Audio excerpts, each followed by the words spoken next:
సోదరా నమస్తే. సోదరా, మనం చేసే పని ఎంతమంది చూస్తున్నారనేది ముఖ్యం కాదు, అది ఎంతమందికి ఉపయోగపడింది అనేది మాత్రమే ముఖ్యం. మంచి పని చేసేటప్పుడు మనం కనబడాల్సిన అవసరం లేదు. మన మంచితనం కనబడితే సరిపోతుంది. మంచి మాట నాకు సరే.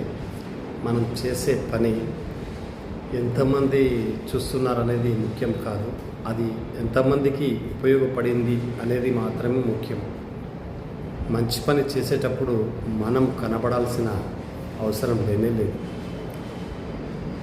మంచితనం ఒకటి కనబడితే సరిపోతుంది. Thank you very much.